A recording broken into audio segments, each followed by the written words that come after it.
अस्सलाम वालेकुम। बहुत बहुत शाहरुख खान फ्रेम में एक बार फिर खुश आमदीद। तो मैंने सोचा ज़रा आज वॉक एंड टॉक टाइम कर लें और हम जो है तालियां बजाते रह गए और जावेद अख्तर साहब जो है हमारी सही से तफरीह लेके चले गए। हमने तो नुसरत के बड़े बड़े फंक्शन किए, मेहदी हसन के बड़े बड़े फंक्शन किए। आपके मुल्क में तो लता मंगेशकर का कोई फंक्शन नहीं है। हम तो बम्बई के लोग हैं, हमने देखा हमारे शहर पे कैसे हमला हुआ था।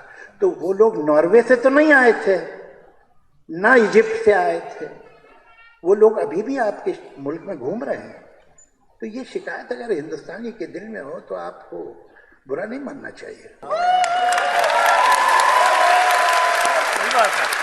तो पहले बात तो मुझे भाई ये समझ नहीं आई कि हम कब तक ये सवाल करते रहेंगे, आवाम में से कोई उठता हुआ कि इंडिया में ये क्यों नहीं होता है, ऐसा क्यों नहीं होता। अरे भाई, हमें क्या ज़रूरत है कि अगर हमें कहीं से एक्नॉलेजमेंट नहीं मिल रही है किसी किस्म की, तो बार बार सालों साल हमेशा यही चीज़ करते रहना। ऐसा नहीं है कि मिलनी नहीं चाहिए, टैलेंट वहाँ का यहाँ आए, पाकिस्तान का वहाँ जाए, ये सब तो बातें अच्छी हैं।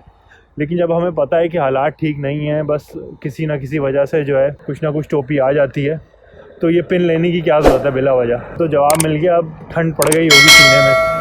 दूसरा ये कि जो लेवल जावेद अख्तर साहब का है, तो उनको उर्दू अदब का पता है वगैरह वगैरह। ऐसे बंदे को मुझे समझ नहीं आया कि उनको ये नहीं पता, क्या उनमें इतनी समझ नहीं है कि वो कोई पॉलिटिकल इवेंट या प्लेटफॉर्म नहीं था, ना कोई ऐसी जगह थी जो उन्होंने इस तरह की बात की। मेरे हिसाब से तो अगर कोई पॉलिटिकल प्लेटफॉर्म होता या कोई ऐसी बात होती तो ये वहाँ कहना बनता था। लेकिन जो है उन्होंने जो है कहानी कर दी ये सब बोल के, तो ये मुझे नहीं सही लगा।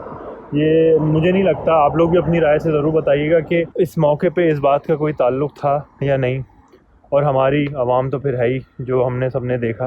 अगर हम जावेद अख्तर साहब के कुछ उनकी तरह से अगर सोचें या देखने की कोशिश करें, तो उनमें एक बात ज़रूर है जो मैंने नोट की कि हाल ही में भी NDTV पे जब उनका इंटरव्यू हुआ तो पहले कुछ उनके दरमियान और कंगना रनावत के दरमियान जो मसले मसाइल कुछ चल रहे थे, तो अब जब क्योंकि जावेद अख्तर साहब ने बड़ा ही खुल के इस तरह से बात की, तो कंगना रनावत एकदम उनकी फेवर में बोलना शुरू हो गई या उनकी तारीफ़ करना शुरू हो गई। उनका कोई ट्वीट आया था, जब NDTV वाले ने ये बात मेंशन की तो उन्होंने, जावेद अख्तर ने क्लियरली ये कहा कि कंगना रनावत मेरे लिए इंपॉर्टेंट नहीं है, तो इसके अलावा आप नेक्स्ट क्वेश्चन पूछें। तो कहने का मकसद ये है कि माजी में भी वो इंडिया में बैठ के भी कुछ किसी भी इंडियन पॉलिसी के ख़िलाफ़ या इंडियन पॉलिसी से रिलेटेड कुछ बात करना, इख्तलाफ करना, वो करते ज़रूर हैं। तो ये बात कहनी चाहिए कि ऐसा नहीं है कि सिर्फ वहाँ पाकिस्तान आके ही वो बड़ा एकदम जो है उन्होंने इस तरह से बोला। अलबत्ता ये बात कहने की नहीं थी क्योंकि वो जगह इसलिए नहीं थी, वो पॉलिटिकल फोरम या इवेंट नहीं था, तो फिर भी उन्होंने खैर एक कार्रवाई की, कुछ कह नहीं सकते। हमारे लोगों की हरकतें भी तो ऐसी हैं, हर जगह पूछने खड़े हो जाते हैं इंडिया में ऐसा क्यों नहीं होता। अरे भाई, ये हम साले 33 साल का हो गया मैं यही सुनते सुनते कि बस कोई ना कोई रिपोर्टर आवाम यही पूछती रहती है। नहीं है तो नहीं है, क्या करें, कब तक हम ये इल्तिजाएँ करते रहेंगे। जब होगा होगा, बहुत अच्छी बात है, नहीं हो रहा कोई नहीं। तो आप लोग अपनी राय से ज़रूर आगाह कीजिएगा। मुझे लगता है कि एटलीस्ट इस बात में डिबेट नहीं होनी चाहिए, या मुझे नहीं लगता इस बात में कोई दो राय है कि वो जगह ये बात की नहीं थी। फिर भी उन्होंने कही, क्या कर सकते हैं। अपना ख्याल रखें। अल्लाह हाफ़िज़।